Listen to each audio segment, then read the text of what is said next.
continue to move out west with our time zones. And we've got a great panel here. So Andy, it's all yours. So I just wanted to introduce a great panel today. Obviously, we have Eric Giza with us today, Ken Hunt's with us. Is Gow on there right now? And Ortiz, are they on? Hopefully, yeah. Yes, we're on. So, we're on. Oh, wonderful. Hey, Cristian, how are you doing? You look wonderful. Hey. Yeah. Great to see you. Thank you. So plan is we'll just go a little bit on why alignment is important and start this talk for you guys. So thank you for joining me. So in general, what we know about osteochondral lesions of the talus is that non-operative treatment has resulted in fairly poor results. However, that we have some operative options, which go from microfracture to osteochondral allografts, autografts, and biologic adjuncts. We know that there's been fairly good success with microfracture in these smaller lesions, but we don't know how we're doing with these bigger lesions. Interesting, there's not really great long-term data out there, and there's not a lot of focus on what's happening at that joint level. Poor insufficient evidence has been shown with some of these adjuncts. And we know that there's certain factors that actually can lead to poor outcomes, and these are lesion-specific factors, such as larger lesions, uncontained lesions, talar shoulder lesions. Other inconsistent predictors are things like BMI, age, history of trauma. However, studies have failed to consider the effect of alignments when it comes to ankle, and this is something that I'm really pushing, and I think is very important to consider. What we know from the knee, and I was originally a knee surgeon, is that high tibial osteotomy can result in very good outcomes when it comes to osteochondral lesions, and they have 97% good survivorship. However, we have 85% good survivorship, and I have to ask the question, is that good enough, or can we do something more? Can we learn something from these knee surgeons and add to our biologic adjuncts? And what we know from cava varus foot deformity is that causes an increase in anterior medial joint pressures, and this can also happen in lateral joints with plantar valgus feet. And this can lead to anterior medial arthrosis, and you can see that with some of the things that Fabian Kraus has shown in terms of his anterior medial migration and increased pressures. We also know from Takakura that you get similar biologic effects that can happen, specifically when it comes to those lower SMO osteotomies, when it comes to arthritis with offloading the medial side. So with this in mind, I think it's important to think about, how you're going to treat these issues. If you have somebody with a cava varus deformity, do we need to offload these people? Do we have to look at the first ray, the midfoots? Do we have to look at the hindfoot? Do we have to look at the ankle itself and see what's happening in terms of the long leg alignment? And so I've brought a couple of interesting cases to this wonderful panel today. So hopefully we can look at what you guys think about treatment of this. So this is a nice case. This is a 30-year-old male. He presents with an issue. He's been referred with left ankle pain. He's had this for 2 years duration. He likes to play, beach volleyball. He actually works on a tugboat, and he's a tugboat captain, and he looks like a Viking. Great guy, anterolateral pain, fairly healthy. When you look at him in terms of physical examination, he has a neutral hindfoot. It does go into varus with single heel raise. He has a subtle bit of peekaboo sign, but mainly it's a forefoot-driven deformity and positive Coleman block test. And then he does have subtle laxity of the ligaments, no tenderness on the perineal tendons. And then I'll show you what he has overall. So this is his overall features that he's presenting with. That's his lateral view. And you can see the osteochondral lesion medially. And so I'll go over also to the hindfoot view. So in the setting of this gentleman here, is there any thoughts, Eric, on what you would be thinking about doing at this point?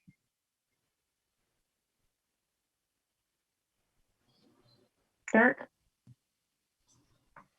Getting an MRI and a CAT scan, because Okay. I want to see, is that a chronic medial lesion?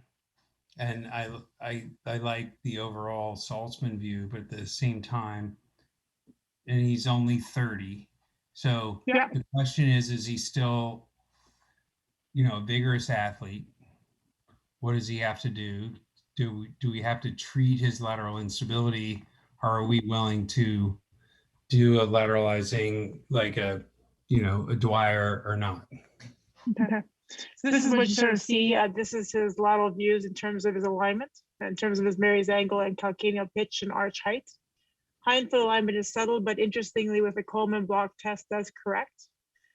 This is what his MRI looks like when you have a look at the MR imaging for you guys here. We are also able to obtain a SPECT CT scan. So any thoughts on Ken, what would you do in this case? Yeah, the edema in the MRI and the SPECT CT scan suggests some acuity, some active process there. And based on where the pain's described, I think addressing the osteochondral lesion surgically would make a lot of sense. Given that, I mean, mechanically, it intuitively makes sense that there's a medial overload because he's loading in varus in certain foot postures because of the cavus foot. So I have a pretty low threshold to address the foot deformity as well, likely through a dorsiflexion osteotomy of the first metatarsal versus a TMT arthrodesis. And Cristian, what would you think in this case? Like, how would you address this? I agree with what has been said already, but I do not much like the idea of in a primary injury performing an osteotomy to begin with. And the reason for that is that when you go back to the patient and the family, specifically in this case, both feet they look pretty similar, and they typically ask you back, why do you have to correct the alignment if I have the same alignment on the other side and I don't have any pain? So that's pretty hard to explain to come up with a big osteotomy when the patient doesn't have any symptoms on the other side. So even though I agree that this may be a reason for the injury and that may be a reason for a recurrency, most of the time in a primary injury, even if it is a big one, I try to go with the simple arthroscopic microfracture. And I keep the osteotomies to a recurring cases or something that is clearly asymmetric. And then Gal, how would you approach something like this? Thanks, Andy, for having me here. I think you kind of hit it on the nail here with the question originally, that we really don't have the correct answers for these. And I think I agree with everything that's been said so far. I think the alignment may not, as Cristian has just pointed out, the alignment may not necessarily have caused this. He's got a similar issue on the other side. But once he's actually had this medial shoulder OCD, I think the cavo-varus deformity does work against him, and it will kind of slow down his regenerative capacity. So I guess in my practice, because of his age, because it's shoulder lesion, I would probably do at least a medial calcaneal osteotomy to try and get a shift into a better position, and possibly a lateral ligament recon if he's very loose, alongside any operative procedure for the medial OCD. I wouldn't go as far as correcting the forefoot yet, even though this could well be a forefoot driven hindfoot issue. Probably try and correct that with an orthotic. But I think it's tricky. I don't think we have the right answers. But I think once he's had the OCD, I think the foot alignment work against him.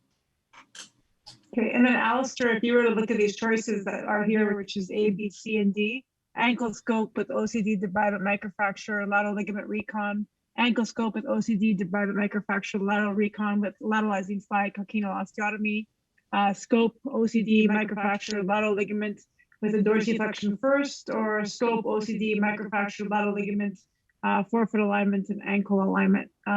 Which one would you go for? In a young guy, primary lesion presenting acutely. I would be more aggressive on the calcaneal osteotomy, to be honest. I think that in a young patient, this may well be protective, and it's one of the few times that I think more prophylactic on this. Definitely the ankle scope and the debridement. I actually look at that lesion when I was looking at all this. The alignment's one thing, but looking at the defect, I'm looking at it going, so shoulder lesion, it's pretty big, it's pretty active. You know, is microfracture where we need to go, or do we need to be more aggressive with the OCD lesion? And I might even consider an OATS. So just sort of parking that thought on the OCD lesion. But for the actual realignment, lateral ligament for sure, lateralizing calc osteotomy. The dorsiflexion TMT of the first metatarsal would be based on how the forefoot looks once the hindfoot's corrected. And I don't think I'd be going tibial or to change the ankle alignment. So that would be my thought. Okay. Well, like Ken, actually, and a bit like Cristian, this is a young guy initially presenting. My thought was, if he initially had a good correction of his hindfoot with a lateral-based Coleman block test, plan was to just do the standard scope and do the ligaments. In addition to that, do a small dorsiflexion osteotomy of the first metatarsal. And interestingly, you can see that on the left here is where his original alignment was, and on the right here is where his alignment is after the dorsiflexion osteotomy of the first metatarsal. So he does actually correct. But interestingly, 1.5 years later, he's having pain and functional improvement, but suddenly he started to deteriorate and he starts to have increasing anteromedial ankle pain. And you get the imaging, and the imaging is not much different than the imaging I just showed you previously. Is there any thoughts on what you guys might consider doing at that time? In addition to obviously doing biologic adjuncts, is there anything you might consider? That's where you're kind of stuck. If you go back to that, and that's, I don't have a lot of spec CT, but he already, like, the one thing he didn't correct, if you look at that coronal, he had the lateral process of the talus has signal intensity. So with the same, so part of that medial overload is from the lateral side. So if you look at that osteophyte that he has, the lateral process of the talus, that needs to be decompressed at the same time. And I probably would have done, a MIS Dwyer to unload that medial lesion. And when something's that large, and Alistair, you and I are always on the opposite ends of the spectrum of who should do, how aggressive should we be, but you mentioned in notes, but I think that should be treated more aggressively than a microfracture. And then I would open the lateral side, and you have to decompress the lateral side and then address the medial side. No, I completely agree, Eric. So what would you do at this point? So he's had a dorsiflexion first. Plan now is obviously give more biology to the lesion itself. Would be your plan to add a Dwyer and deal with that lateral process, or how would you go about dealing with it?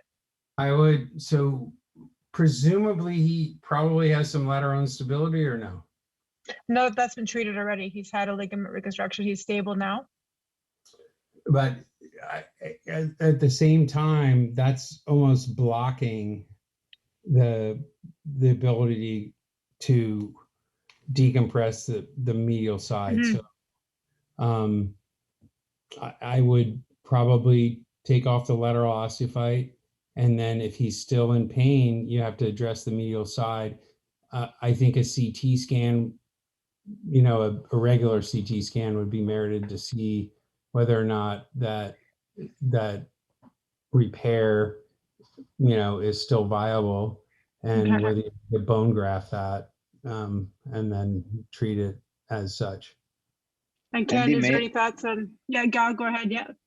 No, it's Cristian. I was just wondering. You specifically emphasized that this guy had a Coleman flexible hindfoot, so you went ahead with dorsiflexion of the first metatarsal, but Go and Alistair immediately said that they would go for the hindfoot.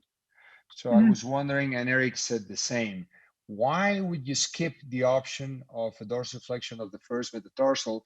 Because Andy is showing that she was actually able to correct the alignment of the hindfoot, and that's what you need. So even though that I completely agree with that, we do not have the answers. Why would you go straight for the hindfoot, not touching the forefoot that clearly helped this guy with his alignment? It's a question for Go, Alistair, and Eric. I would still add the forefoot. Add the forefoot, and then the one thing we haven't addressed is what's his Achilles like. I mean, I would definitely have done a strayer too. Yeah, I did do one, by the way, through a scope gastro procession, but I just didn't want to bring that into the mix. That was done later. That was done for him. Yeah. Yeah, so I think it's a really interesting case because this is a guy that, you know, is young, and unlike Cristian, I like to treat the athletes with kind of less is more initially. And I thought that would be a good case to do initially, just do lateral ligaments, deal with the hind because it did correct with a Coleman, deal with the lesion. But I have to agree with Eric that I think he's got a blocking lateral process there. In addition, his distal tibia is in subtle varus as compared to his axis. And so now we have an issue because now he's come back. He was doing well initially, he's getting worse, starting to have increasing pain. So with him, we did something a little bit more aggressive the second time, and Cristian might get very upset when I show him this. So I'll show this one to Cristian. He's gonna like this one. So what we ended up doing actually for him is, and this is why I think we have to really start thinking a little bit more about alignment and being a bit more aggressive, is we ended up doing a distal tibial opening wedge osteotomy, a fibular malleolar osteotomy that actually allows the fibula to derotate and get away from that lateral process. And then we debrided a portion of the lateral process. And this is where he kind of looks like when you open this up for him. He's fixed here, and this is him subsequent to that procedure.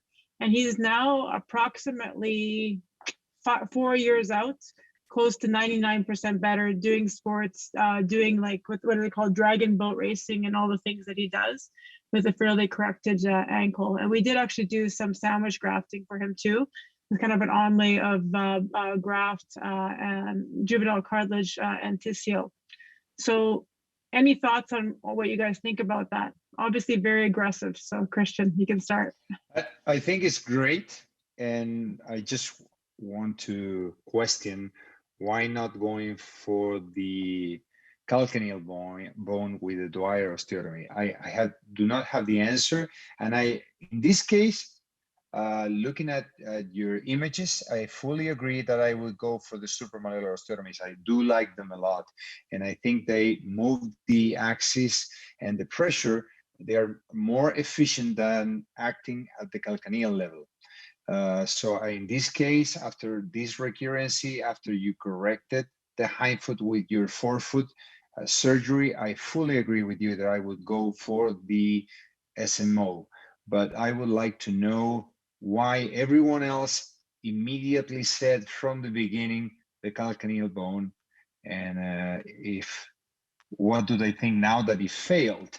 Would they have done the supramalleolar osteotomy to begin with, besides the lateral process and all the other things? Because, of course, Andy didn't forget anything. The lateral ligament reconstructions, the Achilles, and that's a tough case because she did everything. But I'm still wondering, how do you choose what osteotomy at what level do you correct, and why? Why you correct at the calcaneal bone, the first metatarsal, or the supramalleolar? What is your limit? I think it's interesting because it's trying to create sort of an algorithm for patients, and I think it's so be interesting to see what the panel thinks. But the one thing that the supramalleolar osteotomy does do, and I'll have Gao answer, is that it can actually shift the pressure off this fibula by doing that fibular osteotomy to decompress that lateral side. And I think that's what it does. So if I in my viewpoint, when somebody has a component of varus distally of the tibia here, where you can see the varus as compared to the axis, they respond well with an osteotomy to level them out.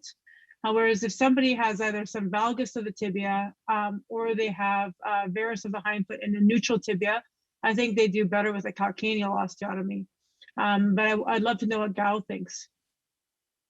Gao? Hi, Andy. So I think I've got a question as well as a response to that.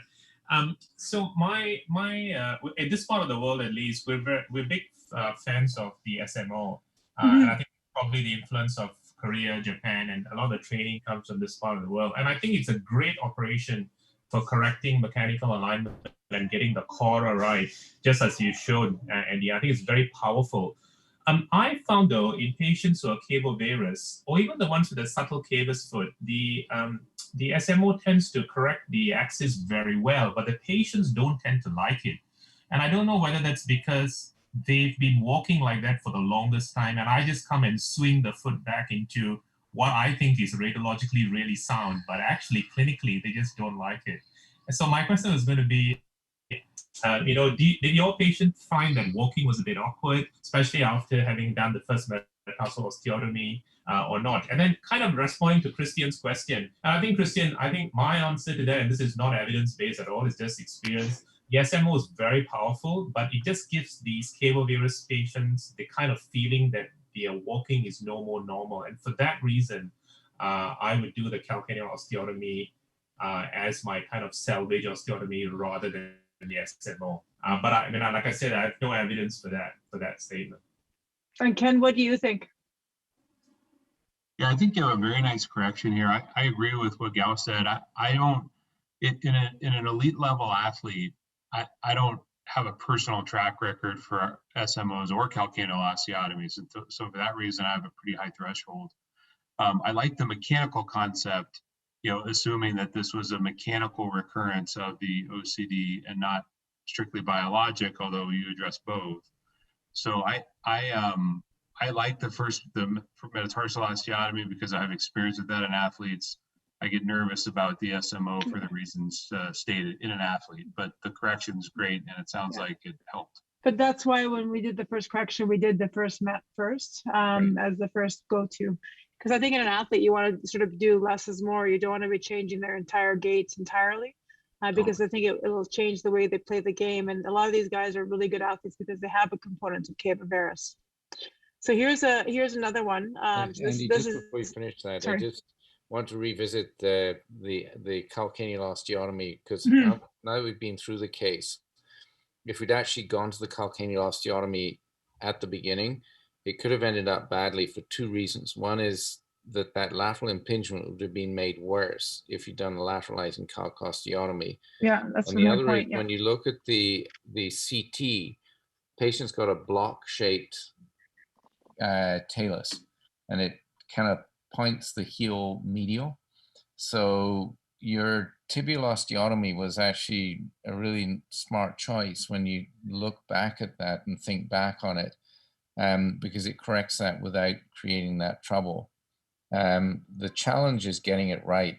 These are technically really tough to get in the right spot. So I think it was actually, in retrospect, really a smart move. So sorry, just wanted to. No problem. So here's another one for Eric. This is a Hold on, 38-year-old. Before we go there, I still want to know, because in the southern part of North America, it is very hard to convince a patient that, like, oh, you have this and we have to cut your, we have to cut your tibia and your and your fibula. So you glossed over, not glossed over, but added that fibular osteotomy. So that fibular osteotomy was you shifted it back, presumably, and because a lot of these people with cavus foot have a retro fibula, and you have to even put it further back, and so it is hard here in the southern part of North America to convince any patient that we're like, oh, I gotta cut your shin bone to move you into the right spot, which obviously you did, but it is, and although as Gao talked about, like, because it's accepted in that, and that's what makes this global initiative that CLN is doing, it's just not as accepted in the United States. Like, to do a supramalleolar osteotomy, there are not a lot of us. You don't hear a lot of American folks doing it, and it's just a little bit of a harder sell. I think you need to be the next proponent of it and become the awesome new tibial osteotomy man. We're not far from British Columbia, so yeah, yeah. You just have to come up and do some skiing. No, exactly. So no, I think it's great. I'm just going to say, and that's what makes these so great, is sometimes the cultural part of it is very difficult. To say, we need to do this bigger surgery to unload that until the patient's already, a little bit too far gone. So I think personally, when you have a guy who's failed one procedure, he certainly wants to have something that might work a little bit more robustly. And I find that if you bring them the knee literature and say, hey, and high-end knee, athletes with knee issues, they tend to sort of read that and actually get some appreciation. And I say, please go away, come think about it, and we can kind of address the situation. No, this is why it's a really great case discussion. Yeah. So this is an interesting one too. Andy, Mm-hmm. Andy, may I insist in one question? I'm still confused. How many elite athletes do you know that are out there playing at high level with a supramalleolar osteotomy? Because There's I know not. a lot of, because I know athletes playing with MTP fusions, subtalar fusions, and a lot of stuff, and they are still playing soccer in my country and in the major league in England and in some other places. But with this supramalleolar osteotomies, I have not known any, and I have not known any surgeon that would go and do this surgery for Lionel Messi. What do you think? So If I you think have personally, Lionel if Messi, would someone's you do it? in an elite athlete, I would start with exactly what I just said: dorsiflexion first, metatarsal, and dealing with the lesion as best as I can. I'm even scared to do a calcaneal osteotomy in them because I find that they really are used to having that varus positioning, and that gives them the power, the sprinting power. But the problem is when someone has failed and they're not doing well whatsoever, then I think you need to restore them, try to get the mechanics as best as possible. And that's a discussion you have to have with them. This may end your career. So it maybe either you deal with the pain until you finish being an elite athlete and then we proceed from there, or you decide to pull the trigger and see how you do. But there's none that I know that are out there playing elite sports with SMOs right now that I know of. Well, And maybe there should be some. Yeah. So to the panel, the question, how do you decide how much you gap open that SMO? How do you decide how much to actually lengthen that medial? Yeah, so I'm actually looking, so if someone has a concentric joint, it's concentric. I'm actually looking to get it equal to the floor level. So I want to, when they're standing straight equally, I want to get that axis to be straight and equal to the floor level. If someone's a non-concentric, then I actually overcorrect by the amount of their non-concentricity, in addition to doing lateral ligament correction. So in that case, in someone who's non-concentric, they're never going to go back to sport if you're doing an SMO. And somebody that's concentric, they do much better, because if they're concentric and you make them level to the floor, they'll do well. But a non-concentric, those are the ones that I find are a little bit more sketchy in terms of the outcomes of the patients. And those are the ones that you evidently, I find that you actually have to correct by the amount of non-concentricity and then look at rebalancing their ankle aggressively with ligament work and potentially tendon transfers. So it's a very different situation. But in this case here, where the patient's concentric, I'm looking to get it as equal and level to the floor. So a very subtle osteotomy and enough to derotate the fibula away from the pressure on the lateral talus. Andy, what do you use for always a bone graft? fibula? Sorry? Always a fibula too? I 100% believe in the fibulas. I think if you're doing an opening wedge on the medial side, if you don't do the fibula, you're basically overpressuring the fibula. You're basically opening the bone and just slamming it into the fibula. So you do have to do a subtle swing. And the same thing goes when I'm doing a closing wedge for someone who has valgus. Then I'm actually just opening it a bit to bring it over. So it's a rotation. And I think that's really important. Yeah. What do you use for bone graft, Andy? I use proximal tibia. So I just make a small little poke hole at the proximal tibia and just put proximal tibial grafts in there. Yeah. And before I used to use those little poodoo plates. Those are not good enough. Like if you can get a good robust locking plate on there, but that's a little bit low profile, you can get the patient on a bike in 2 weeks, cycling as much as they can. And I think the key thing here is to avoid stiffness. So if you can get them on a bike cycling, then you can actually encourage kind of that negative pressure in the joint. In terms of weight bearing, I usually just keep them off for 6 weeks, but you can, if it's a very robust plate, you might be able to consider getting them on it sooner. But the key thing for me is actually to get the motion going right away.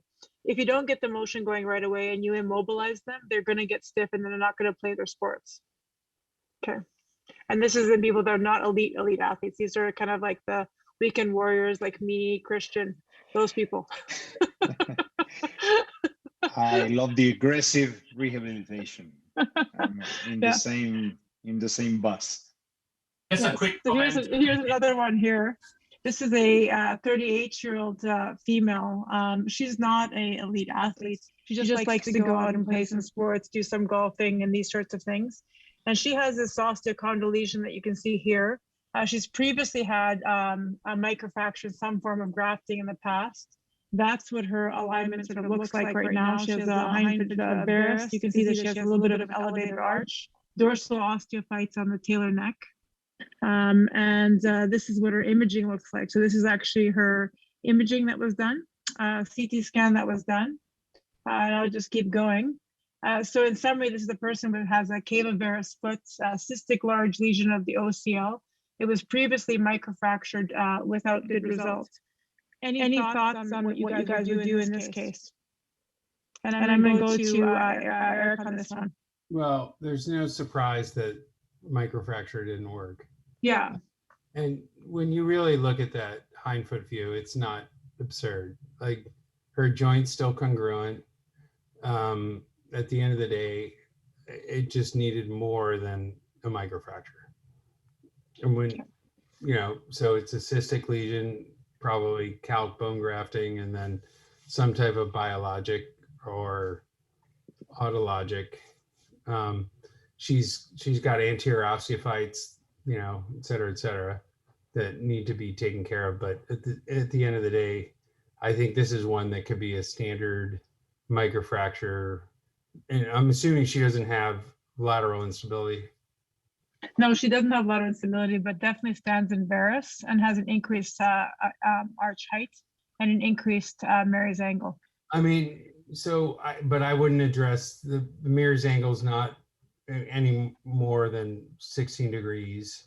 So if you wanted to, you know, an MIS or a lateralizing calc osteotomy, but you worry that that would even load the medial joint more. And she's probably someone, if you go back to that, that's a chronic OCD lesion. I mean, that's, if you look at her, you go back one slide. I mean, I'm always impressed with these. We don't have that. So like, we have MRI. So how much bone edema do they have? But that's a well corticated cystic lesion. So you can scoop that out. And this, assuming, I mean, I would never microfracture that in the first place. I would. Yeah, neither, not now. Ken, what would you do with this one? Yeah, I agree with what Eric said. I think the cyst has to be debrided and bone grafted, and that the bone looks a little bit sclerotic. So I think you'd need to. I wouldn't microfracture, but I'd drill into that more sclerotic bone to promote healing. I agree with graft. I get it from the iliac crest, just because the cell counts are a little higher than the calc, and then use. And then I'm sorry. I'm thinking, I mean, this is where you and I are like, we have to, like, you got to put something on top of that. It's oh yeah, no, yeah, definitely a biologic graft. But I think you need a bone graft to kind of fill in the defect. Absolutely. And then a cartilage graft on top. That's where I would go with this. And Gal, anything you would change with that? Like, so you'd be going with a graft potentially too, or what would you do? So I'm gonna be more Asian here. So for us, this is a classic sort of Takakura 3, really, isn't it? You have a kissing lesion, and you've got reciprocal changes on the tibial side as well. So I think this is actually a perfect case for an SMO, because she's not particularly sporty. She's failed her first procedure, and actually decompressing the medial notch with an SMO, and then addressing the osteochondral lesion and what we would do here would be, you know, microfracture, and we do an AMIC basically. So, you know, we fill in the bone graft and we'll resurface it with some sort of scaffold membrane. But I think because she has these reciprocal changes on the tibial plafond side as well as the talus, I think just doing that in isolation will not give her long-term improvement. I think she's a great candidate for an SMO. Any concerns about the fact that if you look at her tibia or axis, that she's in valgus distally of the tibia? Like, she actually, if you look at her here, she's valgus in the distal tibia, and then varus in the hind foot and cavus in the foot. Yeah. Any concerns of doing an SMO and causing quite a large joint asymmetry? Yeah, so I think you touched on this early on, Andy, about how the symmetrical ones do better than the asymmetrical ones. I just find that with a small wedge, so we're talking 6 to 7 millimeters in length, you may actually find that the subtalar joint compensates really well as well, and getting the foot flat, the joint still remains symmetrical. And ideally, the whole idea with SMO is not to shift the core largely to the lateral side. It's just to really decompress the medial side and prevent the arthritis from becoming more diffuse. So no, I'm not too concerned about that. I don't think it'll be a big issue. And Cristian, what do you think? Patients had like a really good, initially had a surgery done, was a microfracture. What would you do? Ligaments are fine. As a concept, I tried to do whatever was missing in the first surgery, and I go slowly into more aggressive surgery. So I would typically go and fill up the defect, add a scaffold, stem cells, and consider lateral ligament reconstructions anyway. I wonder if when you say that the ligaments are okay, you're also talking about micro instability, because when I talk with my friend Jordi Vega, he says, well, now that I reconstruct every ligament, I had never seen recurrences in my OCDs. I think that's a little bit exaggerated, but he says, I never saw again recurrences. It's a little bit too much, I agree. Yeah. But right now, even when patients say, I have this feeling of instability, even if they are tested with an anterior drawer test, absolutely normal, we typically find those superior fibers of the talar fibular ligament that are abnormal in the MRI and in during arthroscopy. So I think that if that was not done in the first surgery, I would add everything, and I would keep the SMO for the last surgery. I think it will look absolutely fantastic when you correct everything of the alignment in the foot and in the supramalleolar level, but I would not do it right now.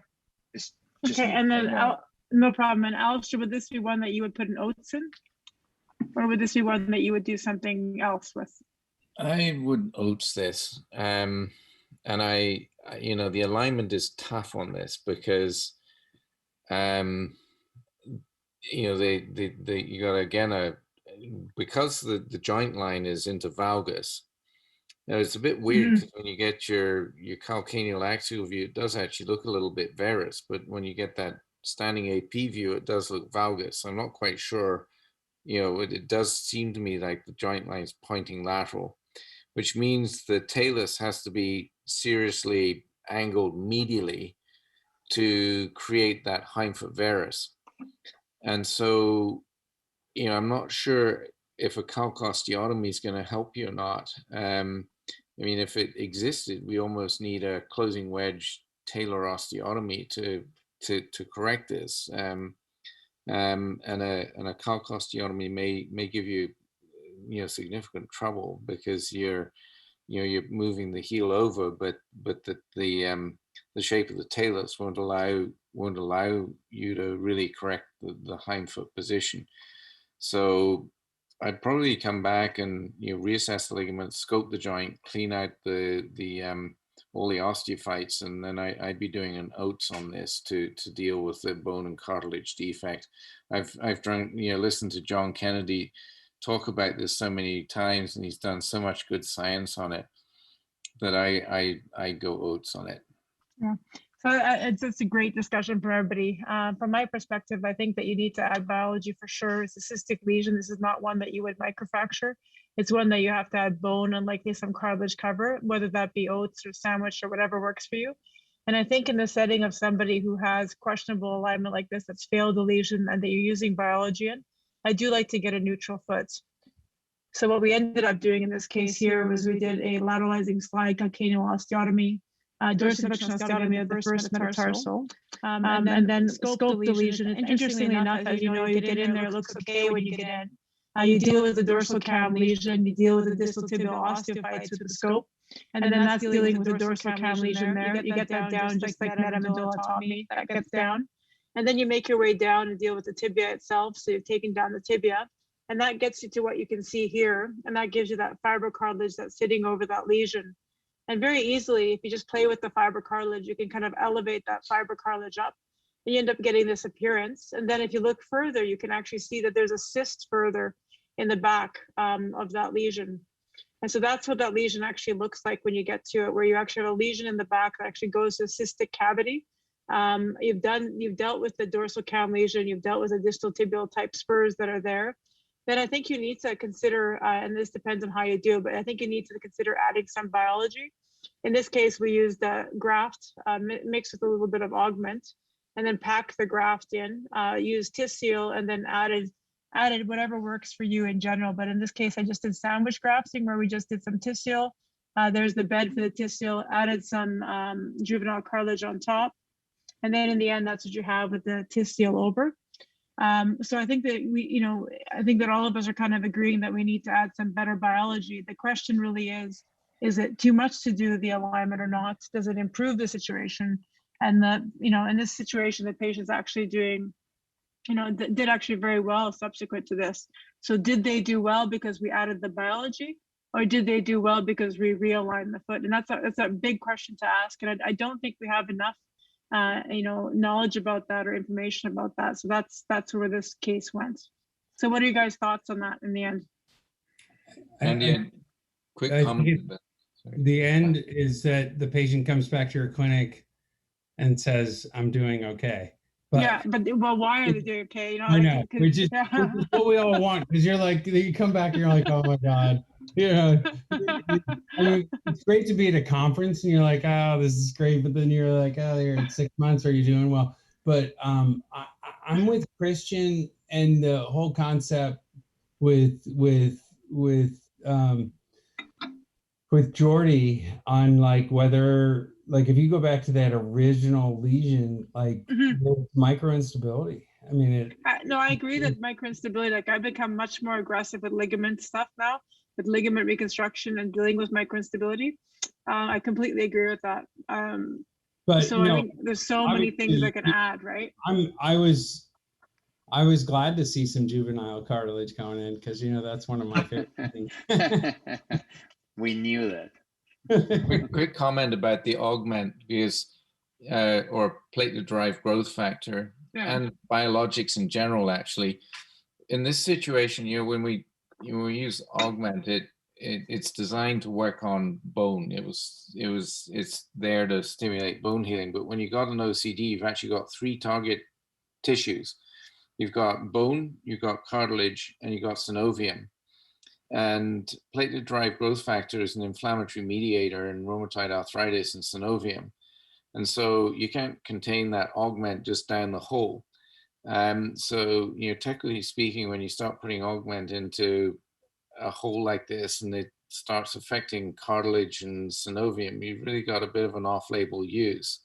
You're really careful thinking about biologics in this environment. Same deal with PRP. I mean, augment's just one growth factor. PRP is a whole volume of them. And, how all of those growth factors are going to act in an anabolic and catabolic way on those 3 target tissues becomes really complicated.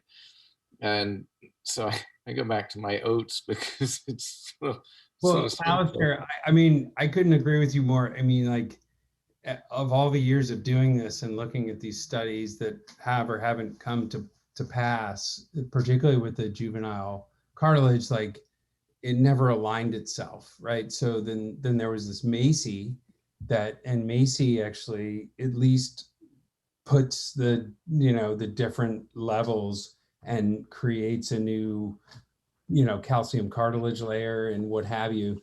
I mean, we're still not to use the old thought process of Don Quixote running after windmills, but it kind of is. Like, we're still wondering what's going to create in this environment, you know, what's going to recreate the cartilage layer, what's going to recreate the subchondral layer, and what's going to allow bone to heal, because I haven't seen it with a lot of the biologics, and a lot of the biologics that I've used over the years. You still are like, well, I bone grafted it, and then you get the MRI 2 years later, even though the patient's doing well, and you're like, yeah, there's still a divot there. So it's something so quintessential about this strange bone, this talus, that you'd like to say that you can recreate all the biology with one surgery, and that's what we're chasing. That's our windmill, if you will. So I'm still wondering, excuse me to interrupt, but I'm still wondering that we have been thinking about all this biology and alignment for a lot of years. And a lot of very smart people have been thinking about all of this, not just us, which obviously this panel has a lot of experience treating these injuries. But at the end, after we think about everything, we still get 85% of success, whatever we do, if we're lucky.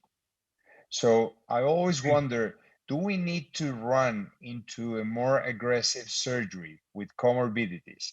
Do we need to make it more expensive, adding some expensive company biological supplies, if we're only getting the same 85% success rate? Because we cannot prove the patient that if we increase the amount of money that we spend in this surgery, or if we increase the amount of osteotomies, that patient is going to do better. Because I ask you guys back again, have you seen cases like this in which microfractures work absolutely perfectly and nicely, and they are doing great? I have seen many. I think in the small lesions, I think microfracture does really, really well. The problem is in these larger lesions. I think we need to think, the whole point about this is to think a little bit more deeply about the way the heel is striking the ground and where the forces are being transmitted. Also thinking a little bit about the micro instability, and thinking about what the firing of the perineals is doing, and what the ligaments are doing. I think it's really important, those sort of larger lesions that have the poor outcomes, that are not part of that 85% cohort, that are part of that 15% cohort. We need to think a little bit more deeply about alignments. And I think this is something that we're really pushing in Vancouver in terms of actually getting studies out and looking at answering this question a little bit better. So Andy, quick question. Given that case you just went through, faced with a similar situation, are you more likely to do the realignment procedure initially? Yes. Given that, we think the failure was partly biologic, but also partly mechanical. So is your threshold lower now to do the second surgery first? It depends on the patients, right? So if it's an elite athlete, I would not want to correct their varus of the hindfoot right away. I would be very scared to go after that, because I think I would affect their career. But in the patient that's kind of like hey, I play tennis in the evenings, it's me, I like to be active. But in those people, I think you give them really well aligned foot, you offload the lesion. And this comes from a history of me being a knee surgeon before. But I think if you offload that lesion, I think you can actually get better outcomes and not spend as much money, coming back and redoing the biology. It seems to me that since I've been doing more and more aggressive realigning, I'm actually doing better with these large lesions. So it will be interesting. It's something that I really am looking forward to. Gal, what do you think? Sorry, Andy, I'm just going to follow up from Ken's question now, because we've talked about how cultural differences and acceptance is different parts of the world. If the patient is not willing to have a mechanical realignment procedure and just wants to have the OCD done, would you then change the way in which you deal with the OCD, given you're not doing osteotomy? Because I'm sure that situation arises as well. Well, actually, what I do is I test the patient. So actually, when the patient comes sees me, it's not that elite athlete. Like elite athlete, I want to act on something sooner, but not with realignment. But if the person comes in and they say, no, I want you just to deal with a lesion, I actually first get them to use offloading orthotics. This is, I actually have them go off and say, this is what you're going to be doing. We're going to get you working with physical therapy, teaching you how to fire your perineals properly, getting you into a night splint at night, work on gastroc stretching. We're going to get you into an orthotic, which has good heel cupping to counter the hindfoot varus with a lateral forefoot post. And then I want you to start playing sports, whatever that is, you know, like tennis or whatever they do that's not the big sports. I want them to start playing sports with this in mind. So you give them like 4 months of this kind of treatment and see how they feel. If they feel better with this, I've actually been able to convince people to go into doing realignment. If they don't feel better with this and they don't feel significantly improved, which actually is very rare in my practice, and in Canada, the good thing is we can wait for because of our long wait times, we have all this great period of time to give them conservative treatments. It's wonderful. And they're very bored because everybody gets a nice split with me. I find that if they improve with this, then you've actually convinced them because you've said to them, okay, you have dynamic instability. We've dealt with, you know, you're dealing with your perineal strengthening. I think you probably have micro instability. We have the tight knee ligaments. You now have the component of, you know, obviously your gastrocs a bit tight, potentially adding to it. In addition to that, you know, your alignment's been improved with the orthotics. So then you can actually build the case scientifically to say, this is what I think would be improvement. Or you could say, you know, I can deal with your lesion, but you're stuck wearing orthotics for the rest of your life. So that ends up being the question. The patient has to answer that question, right? And then if you're going to put expensive biologics, and I do think it behooves you to really think about the ligaments and think about what the microinstability is doing. You have to really think about all those components, right? So I think that's important. I like your clinical test. That's a great idea. So I have a great case to end this off. I know we don't have a ton of time here, but this is a crazy case. So this is a good one. This is not an athlete. So this is it's actually not a male either. It's a female. She's a heavier female, and she's actually fairly young. She was 25 or something when she first presented. She presented like this before I came in Vancouver. She presented to one of my partners. She was an exceptional surgeon. Alistair, it wasn't you. It was another exceptional surgeon. And she has this issue. So she, as you can see here, I'll just go through the case so we can see the pieces of it. You can see she has valgus non-concentric ankle degeneration. Interestingly, she has supramalleolar varus. She has dysplastic medial malleolus, kind of almost widening of the syndesmosis if you look at it. She has some ligamentous laxity. Her talus almost has the appearance of I don't know if it's an AVN or OCL, but it almost has that collapse appearance with widening medially, specifically of the superficial deltoid, potentially deep deltoid. She has an intact tibialis posterior, a tight gastrocnemius, and this is her alignment. And I'll go through her imaging. SPECT CT scan looks like this. So it looks a bit more of a collapse laterally. And this is her MRI imaging that's present at the time when she was originally treated. So this is where she is, guys. I just want to make sure that I don't have any other stuff so I don't give anything away about what was done. But what are your thoughts at this point? What would you consider? And she doesn't have anything. She's not been diving. She doesn't have AIDS. She's not a drinker. She doesn't have diabetes. There's no concerns for things. She doesn't have, hasn't had leukemia, nothing. She's healthy, other than being a little bit overweight, definitely not an athlete, and has this situation. She's had some previous ankle sprains, but no huge injuries other than what I've mentioned. What's your thoughts? Coalition. Yeah, no coalition. Anybody else? I think this is not a regular, of course, OCD. It's very atypical presentation, and it looks to me like this is a typical flat foot that is going progressively into arthritis, and we're catching this patient in the first stages of ankle arthritis before it destroys everything. And so it's not just an isolated OCD. And I know that you all noticed that the SPECT-CT didn't have any signal, and the MRI doesn't show a lot of edema. I agree. So this lady, the pain is probably coming from the malalignment. So I would correct the flat foot, and I would perform a very quick arthroscopy, trying to do nothing. But I would correct everything, the foot and the alignment, and reconstruct the medial side. Kevin, what would you do with this case? Yeah, I more or less agree with what Cristian said. This looks like a degenerative process rather than an isolated OCD. So this is sort of a, transitioning from stage 3 to stage 4 pes plana valgus. So I'd correct the flat foot, scope the ankle to remove the mechanical fragments, which are likely contributing to pain, and make sure it's stable. But I think you're really trying to prevent progression of arthritis by correcting the alignment. And how would you correct the flap in this How tight was case? her Achilles? How tight was her Achilles? She's tight.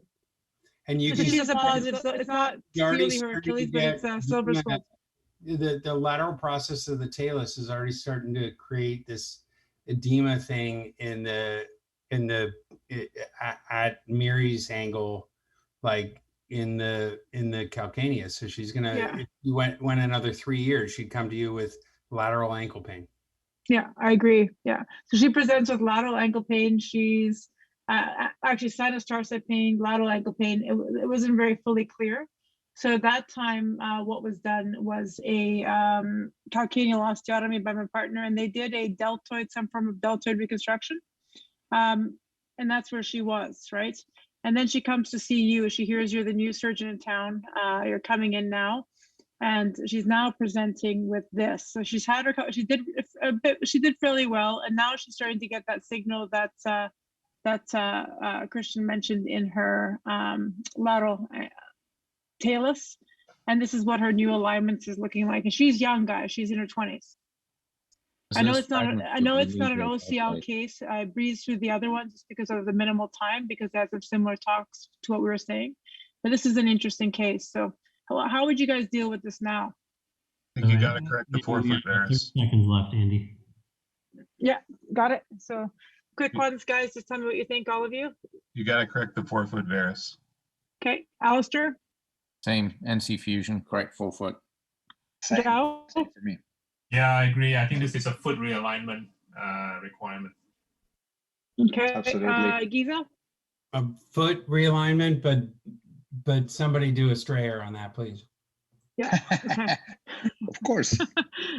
Well, I can show you what was done, but in any case, the strayer was done, and we actually ended up being quite aggressive with her because she just has that feeling of someone who's falling into the valgus. We ended up actually doing a distal tibial closing wedge osteotomy on her. We did a midfoot correction on her, FDL tendon transfer on her, deltoid ligament on her. So everything was done. Cotton osteotomy to bring her out, and slightly overcorrected the hind foot for her to give her sort of that background. And that's sort of where she is. She's still in a bit of, you can't get rid of a joint that's lost, but you can try to rebalance where the heel strikes the ground. And she's still doing okay now. She's about 7 years out or 6 years out, but she still looks like this. The joint is still non-concentric varus. And I'm just waiting for this to fall apart personally, but that's where she is. And that's an interesting thing about this. In these cases where I said that patients are actually asymmetric or non-concentric, I find that you have to overcorrect the angulation by that, and they actually do better. Because if you aim for making this neutral, it's not going to work for these patients, especially these guys that are ligaments lax with these kind of features. So that's where we'll end off this one. Okay. Awesome. Thank you very much, guys. That was such a pleasure. Thanks, everybody. These Thank were you, awesome Andy. questions. Appreciate it. Thank you. Good discussion. Thank you, everyone. Back in a few moments. Thank you, Andy.